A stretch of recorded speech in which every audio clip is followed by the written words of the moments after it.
ஆண்டவரும் இரட்சகருமாகிய இயேசு கிறிஸ்துவின் இனிய நாமத்தில் உங்கள் யாவருக்கும் என்னுடைய மாலை வணக்கம். Good evening. ஸோ நம்முடைய ஆண்டவர் கழுதையை கொண்டும் பேச வல்லவர். ஆமென். அவர் ஒரு கல்லை கூட கூப்பிட பண்ணவல்ல தேவன். ஸோ அப்படி ஒரு கழுதையா ஆண்டவருடைய வார்த்தையை நான் சுமந்து வந்திருக்கிறேன். ஆண்டவர் நிச்சயமாக இந்த ஆயத்த செய்தியின் மூலமாக உங்களோடு கூட இடைப்படுவார். நம்ம ஒவ்வொருத்தரோடு பர்சனலாக ஆண்டவர் இடைப்பட்டு நம்மளுடைய வாழ்க்கையை ஆண்டவர் டிரான்ஸ்ஃபார்ம் பண்ண போகிறாங்கங்கிற அந்த ஒரு நிச்சயத்தோடும் அந்த ஒரு உறுதியோடும் கூட இந்த முகாமில் நாம் பங்கெடுக்கலாம். ஓகேயா? ஸோ நம்ம எல்லாருக்கும் இப்போதான் சிஸ்டர் நமக்கு அறிமுகப்படுத்தினாங்க. நம்ம முகாமுடைய கருப்பொருள் கிறிஸ்துவின் சிலுவை என்று சொல்லி, இல்லையா? ஸோ நம்ம எல்லாருக்கும் ரொம்ப பிடிச்சமான பாட்டு என்னது? இயேசுவின் பின்னே போக துணிந்தேன், பின்னோக்கேன் நான் பின்னோக்கேன் நான் என்ற அந்த கோரஸ் நம்ம எல்லாருக்குமே ரொம்ப பிடிக்கும். ரொம்ப உணர்ச்சி பொங்க நம்ம பாடுவோம், இல்லையா? எங்கே அந்த பாடல் பாடப்படும் பொழுதும் நமக்குள்ள என்ன வரும்? ஒரு உணர்ச்சி வரும். ஒரு மீண்டுமாய் நம்ம துவக்கத்தில் எப்படி அர்ப்பணித்தோமோ அந்த ஒரு அர்ப்பணிப்பு நமக்குள்ள வரும், இல்லையா? ஸோ இன்றைக்கு அந்த பாடலை குறித்ததான அந்த ஹிஸ்ட்ரி, அந்த வரலாறை நான் உங்களுக்கு சொல்லணும்னு சொல்லி விரும்புகிறேன் முதலாவதாக. சரியா? ஸோ நோக்செங் என்கிற ஒரு ட்ரைபல் மனிதன், ஆதிவாசி மனிதன் அஸ்ஸாமில் இருந்தாங்க. ஓகேயா? வேல்ஸ் நகரத்தில் 150 வருடங்களுக்கு முன்பதாக ஒரு எழுப்புதல், மிகப்பெரிய ஒரு எழுப்புதலை ஆண்டவர் போட்ட பொழுது அநேக மிஷனரிகள் இங்கிலாந்துலேருந்து புறப்பட்டு எங்கே வந்தாங்க? இந்திய தேசத்துக்கு, இந்தியாவின் வட மாநிலங்களில் ஊழியம் செய்யும்படி, மக்களை சந்திக்கும்படி கிறிஸ்துவின் நற்செய்தியை சுமந்து கொண்டு வந்தாங்க. அப்படி அஸ்ஸாம் மாநிலத்தில் அமெரிக்கன் பேப்டிஸ்ட் மிஷன்ஸ் அந்த ஸ்தாபனத்தை சேர்ந்த மிஷனரிகள் அநேகர் அந்த மக்கள் மத்தியில் ஊழியம் செய்து வந்தாங்க. அவங்க எப்படிப்பட்ட மனிதர்களாக இருந்தாங்கன்னு சொல்லி பார்த்தீங்கன்னா, தலைகளை கொய்து அவங்கள சின்ன பின்னமாக்கக்கூடிய ஒரு கொடூரமான மனிதர்களாக வாழ்ந்து வந்தாங்க. ஓகே, அதே வேற kind of primitive and aggressive head hunters. அவங்க மத்தியில் போகிறதுக்கு யாருமே துணிச்சல் அடைய மாட்டாங்க. ஏன்னா அவ்வளவு ஒரு கொடூரமான ஆதிவாசி மக்களாக அவங்க இருந்தாங்க. ஆனாலும் கூட இந்த மிஷனரிகள் கிறிஸ்து இயேசுவின் அன்பினால் நெருக்கி ஏவப்பட்டவர்களாக கிறிஸ்துவின் அந்த நற்செய்தியை சுமந்து கொண்டு அவங்க மத்தியில் போன பொழுது ஒரு மிஷனரி ஒரு அந்த ஆதிவாசி மனிதன், அவரோட பெயர் தான் நோக்செங், அவரை சந்தித்து அவரை என்ன செஞ்சார்? ஆண்டவருக்குள்ள வழி நடத்த அவர் தன்னை கிறிஸ்துவின் அன்புக்கு அர்ப்பணித்தார். அந்த புதிய சந்தோஷத்தையும் அந்த ஒரு விசுவாசத்தையும் அவர் பெற்றுக்கொண்ட பொழுது அவரோட குடும்பத்தினரும் என்ன செஞ்சாங்களாம்? ஆண்டவருடைய அன்புக்கு தங்களை அர்ப்பணித்து முழு குடும்பமும் என்ன செஞ்சாங்க? இயேசு கிறிஸ்துவை விசுவாசிச்சாங்க. ஸோ இவங்க வாழ்க்கையில் காணப்பட்ட அந்த சந்தோஷம், அந்த மகிழ்ச்சி, அது என்னவா மாறிட்டு மற்றவங்களையும் பற்றி பிடிக்க ஆரம்பிச்சது. சரியா? their faith became very contagious that the other villages also started to believe in the Lord Jesus Christ. So மற்ற கிராம மக்களும் கூட இயேசு கிறிஸ்துவை விசுவாசிக்க ஆரம்பித்த பிறகு அந்த கிராம அதிகாரி, கிராம தலைவனுக்கு என்ன வந்தது? மிகுந்த கோபம் உண்டது. என்னடா இது, ஒரு கூட்டம் மக்கள் இந்த புதிய விசுவாசத்துக்குள்ள போறாங்களே, அவங்களுக்குள்ள புதிய விதமான மாற்றங்கள் காணப்படுதுன்னு சொல்லிட்டு அவருக்கு பயங்கர கோபம் எல்லா வில்லேஜ் பீப்புளையும், கிராம மக்களையும் கூடி வர செய்து இந்த நாக்செங்கையும் அவருடைய குடும்பத்தினரையும் முன்னிறுத்தி அவரை த்ரெட்டன் பண்றாரு. அவங்களுக்கு நேரம் அம்பை எய்து, நீ இந்த விசுவாசத்தை மறுதலித்து நீ புதிதாய் பற்றி கொண்டிருக்க இந்த ஆண்டவரை நீ என்ன செய்? நீ மறுதலி, இல்லைன்னா உன்னுடைய குடும்பத்தினரை நான் என்ன செய்ய போகிறேன்? கொல்ல போகிறேன் என்று சொல்லி. அப்ப அவர் அறிக்கையிட்டாராம், இயேசுவின் பின்னே போக துணிந்தேன், பின்னோக்கேன் நான் பின்னோக்கேன் நான் என்று சொல்லி அவர் அறிக்கை செய்தாராம். உடனே அவர் என்ன செஞ்சாராம்? மகன்கள் மேல அந்த அம்பு எய்யவும் அவங்க உடனே துடித்து சரிந்து விழுந்தாங்களாம். அடுத்து அந்த அம்பு அவங்க மனைவிக்கு நேராக குறிவைக்கப்பட்டது. அப்பொழுதும் கேட்டார், இந்த விசுவாசத்தை நீ மறுதலித்தா உன்னுடைய மனைவியாவது உனக்கு கிடைப்பாள் என்று சொல்லி. ஆனா அவன் சொன்னானா, யாருமே என்னோடு கூட வராமல் போனாலும் though no one joins me, still I will follow. யாருமே என்னோடு கூட உடன் பயணிக்காவிட்டாலும் கிறிஸ்துவை நான் இன்னும் பின்தொடர்வேன் என்று சொல்லி, இன்னும் அவனுக்கு அந்த கிராம தலைவனுக்கு பயங்கரமா கோபம் அதிகமா உண்டுதான். உடனே அந்த அம்பு அவனுடைய மனைவியின் மீது எய்யப்பட்டது. அவளும் சரிந்து விழுந்து மடிந்து போனாள் மகன்களோடு கூட. அடுத்து அவனுக்கு நாக்செங்குக்கு நேராக அம்பு எய்யறதுக்கு ஆட்கள் நின்று கொண்டிருக்கிறாங்க. இப்போவாவது உன்னோட விசுவாசத்தை நீ என்ன செஞ்சிரு, மறுதளிச்சுடு, உன்னோட உயிராவது காப்பாற்றப்படும் என்று சொன்ன பொழுது அவன் சொன்னானா, இயேசுவின் பின்னே போக துணிந்தேன், பின்னோக்கேன் நான், சிலுவை என் முன்னே, உலகம் என் பின்னே, பின்னோக்கேன் நான் என்று சொல்லி சொன்ன பொழுது அவனும் கூட அம்பினால் ஏயப்பட்டு மடிந்து போனானா. எல்லா கிராம மக்களும் உத்து பார்த்து கொண்டிருக்கிறாங்க. கொஞ்ச நேரத்துக்குள்ள அந்த கிராம தலைவனோட உள்ளம் அசைக்கப்பட்டது. என்னடா இது, எங்கேயோ வாழ்ந்த ஒரு மனிதனுக்காக இவன் ஏன் இப்படி மடிஞ்சு போகணும்? குடும்பமா அவன் நேசிக்கிற மனைவி பிள்ளைகள் மடிந்து போவதை கண்ட பொழுது கூட அவன் தன்னோட விசுவாசத்தை இவ்வளவு உறுதியாய் பற்றி கொண்டிருக்கிறானே, அந்த மனிதனிடத்துல என்ன இருக்கு, அவன் விசுவாசிக்கிற அந்த இயேசுவின் இடத்துல என்ன இருக்குன்னு அவன் உணர்ந்த பொழுது பாவ உணர்வு அவனை பற்றி பிடித்ததான். உடனே அழுது அவனுடைய மனது உருகி அவன் ஆண்டவராக இயேசு கிறிஸ்துவுக்கு, அந்த கிராம தலைவன் தன்னுடைய வாழ்க்கையை ஒப்பு கொடுத்து, நானும் இயேசுவுக்கு என்னுடைய வாழ்க்கையை அர்ப்பணிக்கிறேன், even I belong to Jesus Christ என்று சொல்லி அவன் ஒப்பு கொடுத்தானா. ஸோ அப்படியே அந்த நாக்செங்கோட பாடல் வரிகள், அவனுடைய விசுவாச அறிக்கையை தான் நம்ம என்ன செய்கிறோம், பாடலா நம்ம பாடிக்கொண்டிருக்கிறோம். அதற்கு பின்னாடி நம்மளோட இந்தியன் மிஷனரி சாது சுந்தர் சிங் ஐயா அவர்கள் இந்த பாடலை நமக்காக எழுதி இன்றைக்கும் நம்முடைய விசுவாசத்தை உறுதிப்படுத்த தட்டி எழுப்பக்கூடிய ஒரு பாடலாக இந்த பாடல் இருக்கு. ஸோ இப்படிப்பட்ட அர்ப்பணிப்போடு கூட நம்ம ஒவ்வொருவரும் இந்த கிறிஸ்துவின் சிலுவையை முன்னிறுத்தி, ஆண்டவராகிய இயேசு கிறிஸ்து நம்மளை நோக்கி என்ன சொல்லியிருக்காங்க, ஒருவன் என்னை பின்பற்றி வர விரும்பினால் அவன் தன்னைத்தான் வெறுத்து தன்னுடைய அனுதின சிலுவையை சுமந்து கொண்டு என்னை பின்பற்றி வரக்கடவன். ஆண்டவருடைய இந்த வார்த்தையை ஏற்றுக்கொண்டவர்களாய் இயேசுவின் பின்னே போக துணிந்தேன், பின்னோக்கேன் நான் என்று சொல்லி ஒரு அர்ப்பணிப்போடு கூட நம்ம இந்த ஓட்டத்தை துவங்கி இருக்கிறோம். ஆனாலும் கூட ஒரு சில காரியங்கள்ல நம்ம குறைவுபட்டவர்களாக இருக்கிறோம். இயேசு கிறிஸ்து நம்மிடத்துல ஒரு சில காரியங்களை எதிர்பார்க்கிற தேவனாக இருக்கிறார். ஸோ இந்த முகாம்ல ஆண்டவர் குறிப்பிட்ட விதத்துல நம்மோடு கூட இடைப்பட ஆண்டவர் விருப்பமாக இருக்கிறார். ஸோ என்னுடைய செய்தியின் தலைப்பு, நீங்கள் இதை செய்வீர்களானால், இஃப் யூ டூ திஸ். ஆண்டவருக்காக நம்ம நிறைய காரியங்களை செய்கிறோம். ஆனாலும் கூட இந்த இந்திய தேசத்துல நம்ம ஒரு பெரிய மாற்றத்தை நம்மளால என்ன செய்ய முடியல, கொண்டு வர முடியல. இப்ப சிஸ்டர் சொன்ன மாதிரி நான் ஒரு ஹிந்து பின்னணியிலிருந்து இயேசு கிறிஸ்துவை விசுவாசிச்சு வந்திருக்கிறேன். பள்ளி பருவத்திலே 15 வயது இருக்கும்போது ஆண்டவராக இயேசு கிறிஸ்துவை நான் விசுவாசிச்சு இப்போ 30 ஆண்டுகளாக, நியாலி 30 இயர்ஸ் ஆண்டவர் விசுவாசிச்சு வந்திருக்கிறேன்.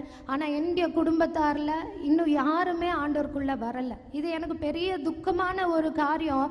என்னோட சாட்சி அவங்க வாழ்க்கையை தொடர்றதா இல்லையோ என்று கூட நான் அநேக நேரம் துக்கப்படுறது உண்டு. ஸோ ஆண்டவர் எதிர்பார்க்கிற ஒரு காரியம் நம்மக்கிட்ட தேவையாக இருக்கிறது, சரிங்களா? ஸோ ஆண்டவர் சொல்லுகிறார், இஃப் யூ டூ திஸ், நீங்கள் இதை செய்வீர்களானால் என்ற தலைப்பில் ஒரு சில காரியங்களை கர்த்தர் உங்களோடு கூட பேச விரும்புகிறார். எடுத்துக்கொள்ளுங்கள், யோவான் 15வது அதிகாரம் வசனங்கள் 14, 17. நான் உங்களுக்கு கற்பிக்கிற யாவையும் நீங்கள் செய்வீர்களானால் என் சிநேகிதராயிருப்பீர்கள். நீங்கள் ஒருவரில் ஒருவர் அன்பாயிருக்க வேண்டுமென்றே இவைகளை உங்களுக்கு கற்பிக்கிறேன். ஸோ ஆண்டவரிடத்துல நம்ம கற்றுக்கொள்ளும்படியாக, அவருடைய வார்த்தைகளின் மூலமாக, அவருடைய வாழ்க்கையின் மூலமாக கற்றுக்கொள்ளும்படியாக நாம் வந்திருக்கிறோம். ஆண்டவர் சொல்றாரு, நான் உங்களுக்கு கற்பிக்கிற யாவையும், if you do all that I teach, you shall be my friends. ஆண்டவர் சொல்லுகிறார், நீங்கள் எனக்கு சிநேகிதராக இருப்பீர்கள் அப்படின்னு சொல்றாங்க. யோவான் 15வது அதிகாரம் 12-13, நான் உங்களில் அன்பாய் இருக்கிறது போல நீங்களும் ஒருவரில் ஒருவர் அன்பாய் இருக்க வேண்டும் என்பதே என்னுடைய கற்பனையா இருக்கிறது. ஒருவன் தன் சிநேகிதருக்காக தன் ஜீவனை கொடுக்கிற அன்பிலும் அதிகமான அன்பு ஒருவரிடத்திலும் இல்லை. ஸோ ஆண்டவராகிய இயேசு கிறிஸ்து நம்ம எப்படி சிநேகித்தார், அவருடைய ஜீவனையே கொடுத்து நம்மிடத்தில் அன்பு கூர்ந்தது போல நாமும் ஒருவரில் ஒருவர் அன்பு கூற வேண்டும். ஸோ ஆண்டவருடைய அன்பு எப்படிப்பட்ட அன்பு, இந்த செய்தியில் நம்ம ஏற்கனவே வாசித்து கேட்டு அறிந்திருக்கிற காரியங்களை தான் ஆண்டவர் மறுபடியும் நமக்கு முன்பாக வைக்க விரும்புகிறார். ஏனென்றால் ஆண்டவர் அதில் நம்ம லேக் ஆகிறோம், நம்ம அதில் குறைவுபடுகிறோம் என்பதாய் காண்கிறார். ஸோ ஆண்டவர் சொல்கிறாரு, just as I have loved you, love one another. நான் உங்களிடத்தில் அன்பு கூர்ந்தது போல, என் ஜீவனை கொடுத்து நான் உங்களிடத்தில் அன்பு கூர்ந்தது போல நீங்களும் ஒருவரில் ஒருவர் அன்பு கூறுங்கள். சரிங்களா? ஆண்டவருடைய அன்பு எப்படிப்பட்ட அன்பு அப்படிங்கிறது நமக்கே தெரியும் இல்லையா? பாவிகளையும் நேசிக்கிற ஒரு அன்பு ஆண்டவராகிய இயேசு கிறிஸ்துவின். அவருடைய டைட்டில் என்னவாக இருந்தது? அவர் இந்த பூமியில மனிதர்கள் மத்தியில ஊழியம் செய்த பொழுது அவருடைய டைட்டில் என்னவாக இருந்தது? பாவிகளுக்கும் ஆயக்காரருக்கும் சிநேகிதர். ஆமாதானே? நம்ம ஒருவேளை இப்போ நம்ம ரட்சிக்கப்பட்டிருக்கிறோம் இல்லைங்களா? ரட்சிக்கப்பட்டு நம்முடைய நிலை உயர்ந்திருக்கிறது. ஆனால் நம்ம யாராவது புதிதாக ஆண்டவருக்குள்ளே வரவங்களிடத்துல ஆண்டவரை போல நம்ம அவங்களிடத்துல அன்பு கூற முடிகிறதா? ஆண்டவர் பற்றி இன்னொரு வார்த்தை சொல்லியிருக்கு, அவர் தம்மிடத்தில் வருகிற ஒருவரையும் புறம்பே தள்ளாத தேவன் இல்லையா? யார் வந்தாலும் ஏற்றுக்கொள்ளுகிற ஒரு அன்புள்ள தெய்வத்தை நம்ம என்ன செய்கிறோம்? ஆராதித்து கொண்டிருக்கிறோம், தொழுது கொண்டிருக்கிறோம் இல்லையா? அவரிடத்துல வந்த ஒருத்தரையும் நீ பாவி என்று சொல்லி ஒருவேளை என்ன ஆண்டவர் தள்ளி இருந்தார்னா இன்னைக்கு நான் உங்க முன்னாடி நின்று கொண்டிருக்க முடியாது இல்லைங்களா? ஸோ ஆண்டவர் குஷ்டரோகியை தொட்டு அவனை சுகப்படுத்தினார் என்று சொல்லி ஆண்டவர் வேதத்தில் நம்ம வாசிக்கிறோம். நம்ம சக சிஸ்டர்ஸ் அண்ட் பிரதர்ஸோட நம்ம கை குலுக்க முடியுதா? நம்ம அவங்கள க்ரீட் பண்ணும்போது உண்மையான அந்த ஒரு அன்போடு கூட அவங்கள கை குலுக்கி அவங்கள நம்ம க்ரீட் பண்ணுறோமா? ஒரு குஷ்டரோகியை யாருமே தொடமாட்டாங்க. குஷ்டரோகியை அவனை எத்தனையோ அற்புதங்களை ஆண்டவர் செய்திருக்கிறார், வார்த்தையை அனுப்பி சுகமாக்கி இருக்கிறாரு இல்லையா? நீ போய் கண்ணில் போய் சேற்றை உண்டாக்கி ஆண்டவர் போய் கண்ணை கழுவுன்னு சொல்லி. ஆனால் ஒரு குஷ்டரோகியை ஆண்டவர் தொட்டு சுகப்படுத்தி இருக்கிறார். எவ்வளவு பெரிய அற்புதம் பார்த்தீங்களா?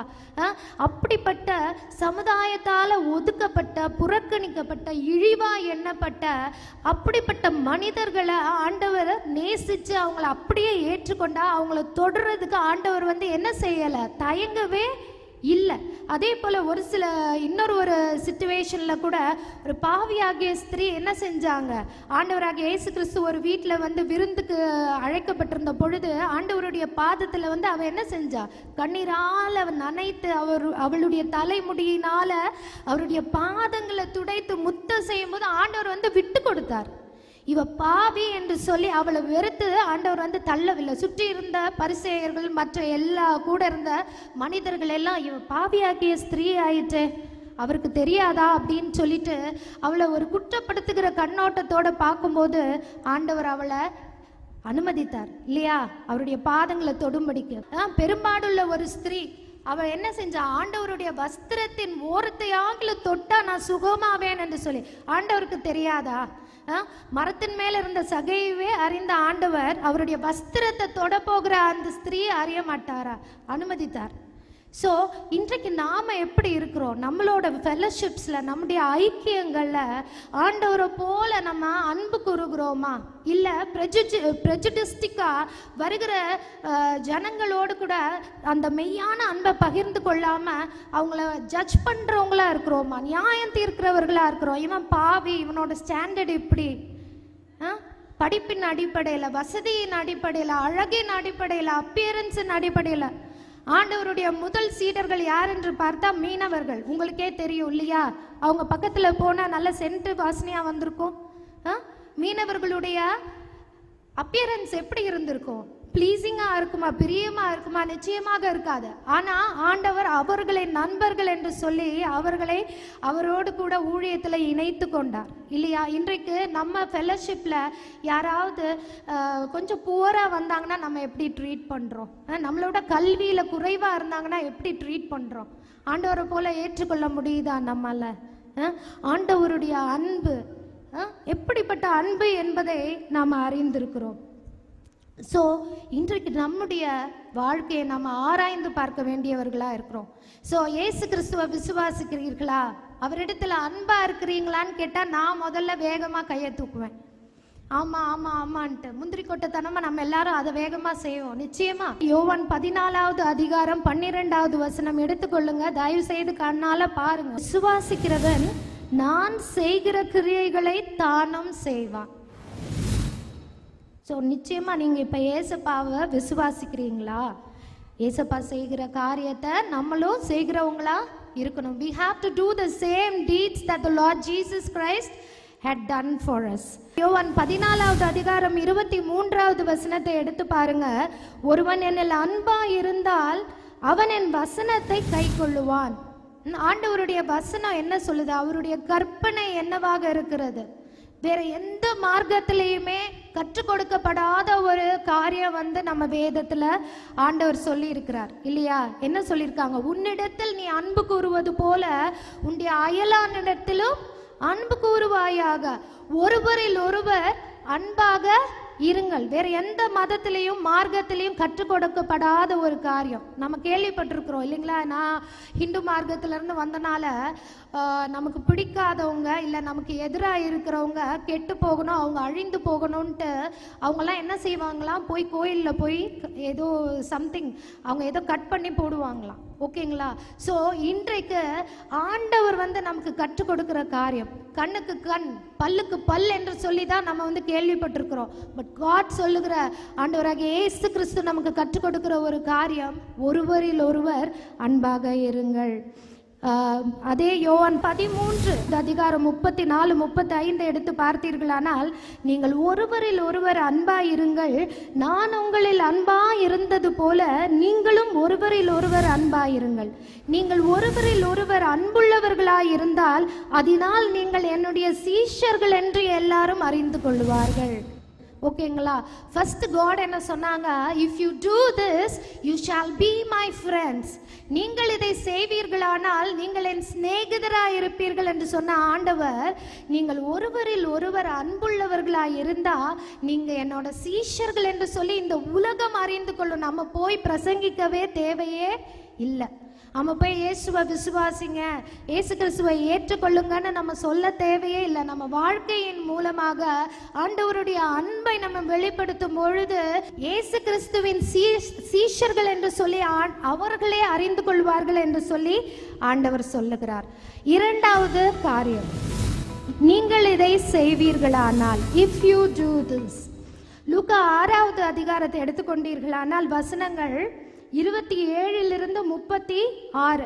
ஆண்டவராகிய இயேசு கிறிஸ்துவுக்குள்ள நம்ம வந்த பொழுது முதலாவது படிக்கிற புத்தகமே என்னது? மத்தேயு இல்லைங்களா? மத்தேயுல 5, 6, 7 இந்த 3 அதிகாரங்கள்ல ஆண்டவருடைய ரொம்ப ஃபெமிலியரான நம்ம எல்லாருக்கும் பிடிச்ச ஒரு பேசேஜ் என்னது? மலை பிரசங்கம் இல்லைங்களா? ஸோ மகாத்மா காந்தி அவங்க கூட இந்த மலை பிரசங்கத்தை ரொம்ப வெகுவாக விருப்பமாக அவங்க படிச்சுட்டு இருந்திருக்கிறாங்க. பைபிளில் இருக்கிற நிறைய புத்தகங்களை அவங்க வாசிச்சிருக்கிறாங்க. படித்த அத்தனை புத்தகத்தில் அவங்களோட மனசில் ஆழமாக பதிந்தது, அவங்கள கவர்ந்தது என்னன்னு சொல்லி பார்த்தீங்கன்னா இந்த மலை பிரசங்கம். ஆனால் அந்த மகாத்மா காந்தி அவர் என்ன சொல்கிறாரு? I like your Christ but I to not like your Christians because they are unlike your Christ அப்படிங்கிறாங்க. சரிங்களா? ஸோ உங்கள் கிறிஸ்தவர்கள் கிறிஸ்துவை போல இல்லை. நான் கிறிஸ்துவை விரும்புகிறேன் ஆனால் கிறிஸ்தவர்களை நான் விரும்பவில்லை என்று சொல்றாங்க. ஒருவேளை மகாத்மா காந்தி ரட்சிக்கப்பட்டிருந்தா இன்றைக்கு இந்திய தேசம் முழுமையும் ரட்சிக்கப்பட்டிருக்கும் இல்லையா? ஏன் இந்திய தேசம் முழுமையும் ரட்சிக்கப்படலைங்கும் போது பார்த்தா நம்ம தான் காரணம். நம்ம ஆண்டவருடைய வார்த்தையின்படி கீழ்ப்படிந்து நடக்கவில்லை. அவருடைய வார்த்தையை நம்ம கை கொள்ளுகிறவர்களா இல்லாதபடினால அநேகர் இன்னைக்கு தேவையுள்ள ஜனங்க இருக்காங்க இந்த உலகத்துல, இல்லைங்களா? ஆண்டவராகிய இயேசு கிறிஸ்து இந்த பூமியில வந்து ஊழியம் செய்த பொழுது முதலாவது ஜனங்களை பார்த்த உடனே அவருக்குள்ள வந்த ஒரு காரியம் என்னன்னு பார்த்தீங்கன்னா மனதுருக்கம் தான். திரளான ஜனங்களை அவர் கண்ட பொழுது மனதுருகி என்று சொல்லி இருக்கிறது. அவர் மனதுருக்கம் கொண்ட பிற்பாடு தான் அவருடைய வல்லமை அந்த மக்களை போய் தொட்டது. வியாதியஸ்தர் குணமானாங்க, பிசாசன் பிடியிலிருந்து ஜனங்கள் விடுதலை அடைந்தாங்க. இன்றைக்கு அந்த மனதுருக்கம் நமக்கு இல்லாதபடினால தான் ஆண்டவர் நமக்கு தர்ற அந்த வல்லமை கூட நம்மளை சுற்றி இருக்கிற ஜனங்களை தொட முடியாம இருக்கு.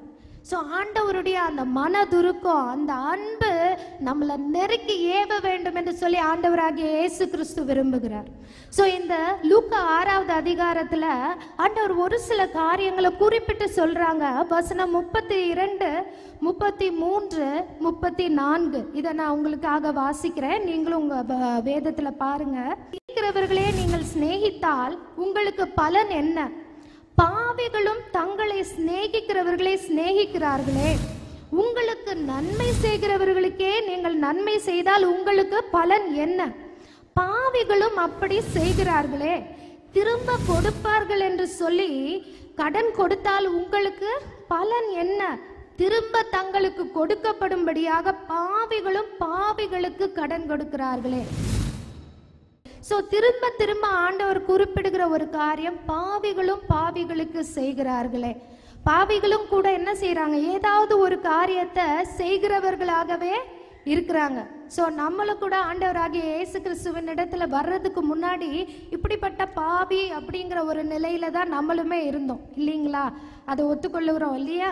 ஸோ அப்படி பாவிகளா நம்ம இருந்தோங்கிறத ரோமர் 5வது அதிகாரத்துல நம்ம வாசிக்கிறோம். ரோமர் 5ல் 6, 8, 10 ஆகிய வசனங்கள் நமக்கு என்ன சொல்லுது? நாம் பலனற்றவர்களாக, அக்கிரமக்காரர்களாக, நாம் பாவிகளாக இருந்த பொழுது தேவனுக்கு நாம் சத்துருக்களாய், அவருடைய சிலுவைக்கு நாம் பகைங்கராய் எழுந்த பொழுது கிறிஸ்து நமக்காக மரித்தார்.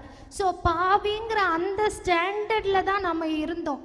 இப்போ வந்து உலகத்து மனுஷங்க பாவிகளும் பாவிகளுக்கு ஏதாகிலும் ஒரு காரியத்தை செய்து கொண்டே இருக்கிறாங்க. ஆனா ஆண்டவராகிய இயேசு கிறிஸ்து நம்ம நேசிக்கிறபடினால அந்த ஸ்டாண்டர்ட்ல இருந்து நம்ம உயர வேண்டும், நம்முடைய நிலை அதிலிருந்து உயர வேண்டும் என்று சொல்லி ஆண்டவர் விரும்புகிறார். சரிங்களா? அதே லூக்கா 6வது அதிகாரத்துல பாருங்க, ஆண்டவர் சொல்லுகிறார்.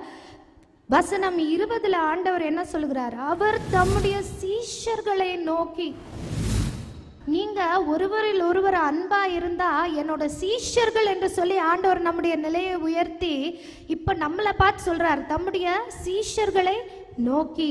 27வது வசனத்துல பாருங்க, எனக்கு செவி கொடுக்கிற உங்களுக்கு நான் சொல்லுகிறேன். ஸோ ஆண்டவருடைய வசனத்தை கேட்கிற, செவி கொடுக்கிற உங்களுக்கு நான் சொல்லுகிறேன் என்று சொல்லி ஆண்டவருடைய சீஷர்களா ஆண்டவர் இந்த இடத்துல நம்மளை பார்த்து சொல்லுகிற ஒரு காரியம். வசனம் 35ல், உங்கள் சத்துருக்களை சிநேகியுங்கள், நன்மை செய்யுங்கள், கைமாறு கருதாமல் கடன் கொடுங்கள், அப்பொழுது உங்கள் பலன் மிகுதியாயிருக்கும், உன்னதமானவருக்கு நீங்கள் பிள்ளைகளாயிருப்பீர்கள். ஸோ ஆண்டவர், நீ எனக்கு நல்லது செய்றியா, நானும் உனக்கு நல்லது செய்வேன். நீ எனக்கு கடன் கொடுக்குறியா, நானும் உனக்கு கடன் கொடுக்குறேன். நீ என்னை பார்த்து சிரிக்கிறியா, நானும் உன்னை பார்த்து சிரிக்கிறேங்கிற அந்த சாதாரண நிலையிலிருந்து உயர்ந்து நம்மை பகைக்கிறவர்களுக்கும் நம்மளை வெறுக்கிறவர்களுக்கும் நன்மை செய்யக்கூடியவர்களாய் நம்முடைய நிலை உயர வேண்டும். இதை நாம் செய்வோமானால், if you do this, you shall be the sons and daughters of the most high God. எத்தனை பெரிய சிலாக்கியம் இல்லைங்களா? நாம இதை செய்கிறவர்களா இருக்கும் பொழுதுதான் இந்த நிலையை நாம அடைந்து கொள்ளுகிறோம். தேவாதி தேவனுடைய உன்னதமானவருடைய பிள்ளை அப்படிங்கிற ஒரு உரிமையும் அந்த ஒரு ப்ரிவிலேஜையும் நம்ம பெற்றுக்கொள்ளுகிறோம். எப்போனா சத்துருக்களை நாம சிநேகிக்கும் போது. இதே காரியத்தை தான் மத்தேயும் பதிவிட்டு இருக்கிறார் அவரோட அந்த மலை பிரசங்கத்தில். எடுத்துக்கொள்ளுங்க, 5வது அதிகாரம் 44, 45. சத்துருக்களை சிநேகியுங்கள், உங்களை சபிக்கிறவர்களை ஆசீர்வதியுங்கள். நன்மை செய்யுங்கள்னு சொன்னது இப்ப நம்மளை திட்டுறவங்கள சபிக்கிறவங்கள ஆசீர்வதிக்கிறது சாதாரண காரியமா? ஆனா ஆண்டவர் நம்மோடு கூட இருந்தா நிச்சயமா நம்மனாலையும் செய்ய முடியும். சரிங்களா? ஸோ சபிக்கிறவர்களை ஆசீர்வதியுங்கள், உங்களை பகைக்கிறவர்களுக்கு நன்மை செய்யுங்கள், உங்களை நிந்திக்கிறவர்களுக்காக உங்களை துன்பப்படுத்துகிறவர்களுக்காக ஜெபம் பண்ணுங்க. ஆண்டவராகிய இயேசு கிறிஸ்து நமக்காக சிலுவையில மரிக்கும் பொழுது அதை தான் செய்தார் இல்லையா? அவரை சபிச்சாங்க, அவரை என்ன செஞ்சாங்க? துன்பப்படுத்தினாங்க, அவரை பகைத்தாங்க.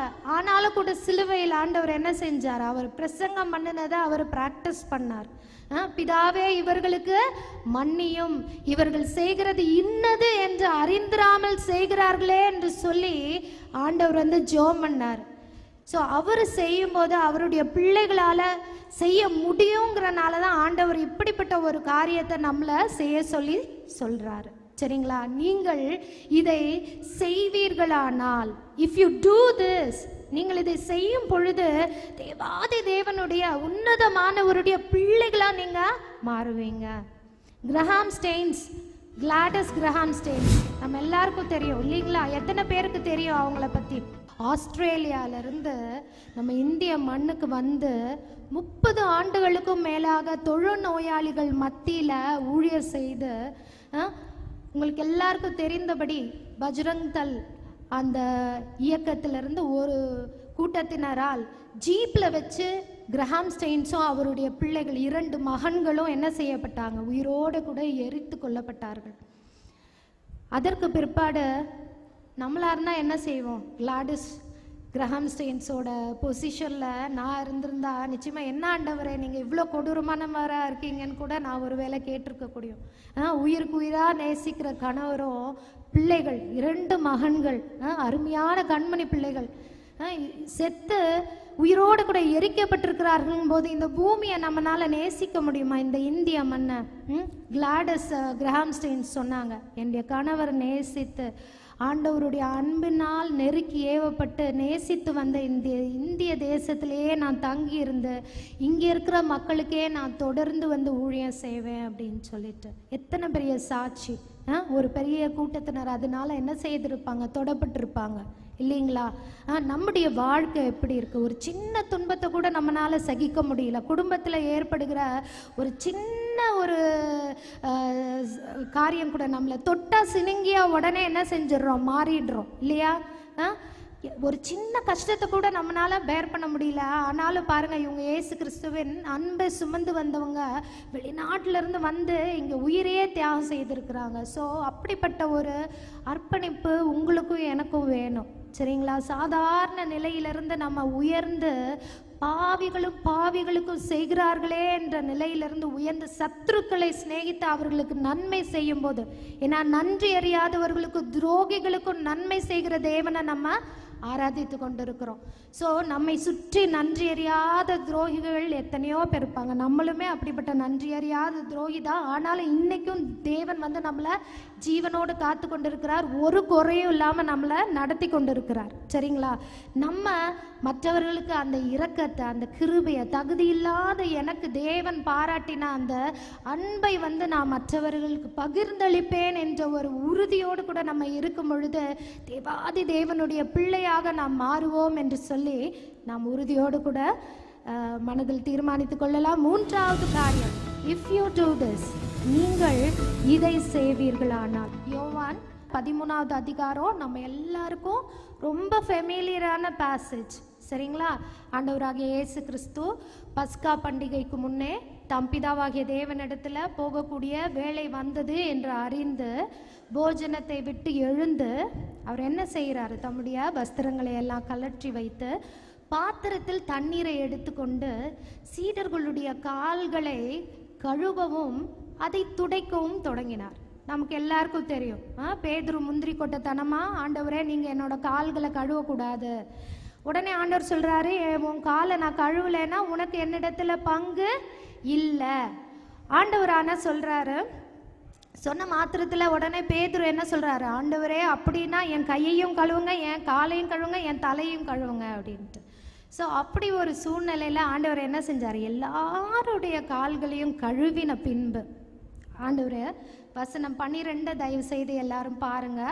யோவான் 13வது அதிகாரம் 12வது வசனம். அவர்களுடைய கால்களை அவர் கழுவின பின்பு தம்முடைய வஸ்திரங்களை தரித்து கொண்டு திரும்ப உட்கார்ந்து அவர்களை நோக்கி, நான் உங்களுக்கு சொன்னதை அறிந்திருக்கிறீர்களா என்று சொன்னேன். ஸோ அறிந்திருக்கிறீர்களா? Do you know what I have done to you?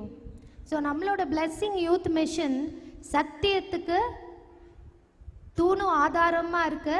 சத்தியத்தை குறித்த அறிவு நிறைவு நம்ம எல்லாருக்குமே நிறையவே இருக்கு. ஜெனசிஸில் தொடங்கி ஆதி ஆகமத்தில் தொடங்கி வெளிப்படுத்தின விசேஷம் வரைக்கும் கரைச்சி குடிச்சு வச்சிருப்போம். ஆனாலும் கூட வசனம் என்ன சொல்லுதுன்னா, அறிவு இருமாப்பை உண்டாக்கும், அன்போ பக்தி விருத்தியை உண்டாக்கும். ஸோ ஒரு காரியத்தை நம்ம அறிந்து வைத்தது மாத்திரம் பத்தாது. Mere knowledge and understanding alone is not sufficient என்று சொல்லி ஆண்டவர் சொல்லுகிறார். Do you know what I have done to you? நான் உங்களுக்கு செய்ததை அறிந்திருக்கிறீர்களா என்று சொன்ன ஆண்டவர் யோவான் 13 வசனங்கள் 14, 15. ஆண்டவரோ, போதகருமாகிய நானே உங்கள் கால்களை கழுவினது உண்டானால் நீங்களும் ஒருவருடைய கால்களை ஒருவர் கழுவ கடவீர்கள். நான் உங்களுக்கு செய்தது போல நீங்களும் செய்யும்படி உங்களுக்கு மாதிரியை காண்பித்தேன். I have set an example before you so that you can do just as I have done to you. ஆனாலும் கூட ஆண்டவர் சொல்றாங்க, என்னுடைய வார்த்தைகளை கேட்டு அதன்படி செய்கிறவன் ஆழமாய் தோண்டி கற்பாறையின் மேல் அஸ்திபாரம் போட்டு தன்னுடைய வீட்டை கட்டின மனுஷனுக்கு ஒப்பாயிருக்கிறான். ஸோ பெருமழை வந்து மோதி அடித்து அந்த வீட்டை மோதி அடித்த பொழுதும் அது நிலைத்து நின்றது. ரொம்ப சின்ன சண்டே கிளாஸ்லயே நம்ம எல்லாரும் இந்த வசனத்தை நம்ம கற்றுக்கொண்டு இருக்கிறோம். ஆனால் உண்மையிலேயே ஆண்டவருடைய வார்த்தைகளை கை கொள்ளுகிறோமா? அவருடைய வசனத்தை கை கொள்ளுகிறோமா? என்னிடத்தில் அன்பா இருக்கிறவன் என் வசனத்தை கை கொள்ளுவான் என்று சொல்லி ஆண்டவர் சொல்லுகிறாரு. மெய்யாகவே நம்ம கை கொள்றோமா? ஆண்டவர் சொல்றாங்க, என்னிடத்தில் வந்து என் வார்த்தைகளை கேட்டு அவைகளின் படி செய்யாதவன் மணலின் மேல் அஸ்திபாரம் போட்டு தன் வீட்டை கட்டின மனுஷன். பெருவெள்ளம் வந்து மோதி அடித்து முழுவதும் அது அழிந்து போனது என்று சொல்லி நம்ம சண்டே கிளாஸில் இந்த பாடல்கள் எல்லாம் நிறைய பாடி இருக்கிறோம் இல்லைங்களா? ஸோ இன்றைக்கு நம்முடைய வாழ்க்கையை நம்ம ஆராய்ந்து பார்க்க வேண்டிய நிலையில் இருக்கிறோம். ஸோ எந்த நிலையில் நான் இருக்க விரும்புகிறேன்? தேவன் எதிர்பார்க்கிற அந்த உன்னதமான ஸ்தானத்துக்கு நிலைக்கு உயர நான் ஆயத்தமாக இருக்கிறேனா? என்னுடைய சுயம் சாம்பலாகி கிறிஸ்துவின் அன்பினால் நான் நெருக்கி ஏவப்பட்டவளாய் ஒரு சில ஆத்மாக்களையாவது ஒரு சில வாழ்க்கையாவது நான் தொட்டுவிட மாட்டேனா என்று சொன்ன ஒரு தாகத்தோடு, ஒரு ஏக்கத்தோடு, ஒரு அர்ப்பணிப்போடு கூட நிச்சயமாகவே ஆண்டவருடைய வார்த்தையின்படி ஆண்டவருடைய பிள்ளைகளாக, பாக்கியவான்களாக ஒரு உன்னத நிலைக்கு தேவன் நம்மை உயர்த்துவார். ஆனாலும் கூட ஆண்டவருடைய ஒரு குவெஸ்டின் அவங்க முன்னாடி வச்சுட்டு நான் கடந்து போக விரும்புகிறேன். என்னை ஆண்டவரே, வசனம் 46 லூக்கா 6வது அதிகாரம் 46வது வசனம், என்னை ஆண்டவரே ஆண்டவரே என்று நீங்கள் சொல்லியும் நான் சொல்லுகிறபடி நீங்கள் செய்யாமற் போகிறது என்ன? ஆண்டவரே ஆண்டவரே என்று சொல்லியும் நான் சொல்லுகிறபடி நீங்கள் செய்யாமற் போகிறது என்ன? எத்தனை பேருக்கு மறுபடியும் சின்ன பிள்ளை ஆகணும்னு ஆசையாக இருக்குது? சண்டே கிளாஸில் நான் கற்றுக்கொண்ட ஒரு பாடல், அதை நான் உங்கள் எல்லாரோட சேர்ந்து பாடணும்னு நான் ஆசைப்படுறேன். சரிங்களா? நான் சண்டே கிளாஸ் எடுக்கும்போது என்னுடைய பிள்ளைகளுக்கு கற்றுக் கொடுத்த ஒரு பாடல் நான் பாடுறேன். தயவுசெய்து என்னோடு கூட. ஏன்னா ஆண்டவர் சொல்கிறாங்க, யார் பெரியவன், உங்களில் எவன் பெரியவன் என்ற சீடர்கள் எல்லாம் அடித்து கொண்ட பொழுது ஒரு சிறு பிள்ளையை ஆண்டவர் வந்து முன்னாடி கூப்பிட்டு, இந்த பிள்ளையை போல தாழ்த்துகிறவன் எவனோ அவனே பரலோக ராஜ்யத்தில் பெரியவனாக இருப்பான் அப்படின்னு சொல்லிட்டு ஆண்டவர் சொன்னாங்க. எத்தனை பேர் இன்னைக்கு சின்ன பிள்ளைங்களா தாழ்த்த போகிறீங்க, ரெடியாக இருக்கீங்கன்னு எனக்கு தெரியல. ஸோ ஆண்டவர் உங்களை பார்க்குறாரு. ஒரு சின்ன ஒரு song, Sunday school song. Okay? அன்பாயிருப்போம், நாம் அன்பாயிருப்போம், ஒருவரில் ஒருவர் அன்பாயிருப்போம், சண்டை போடாமல்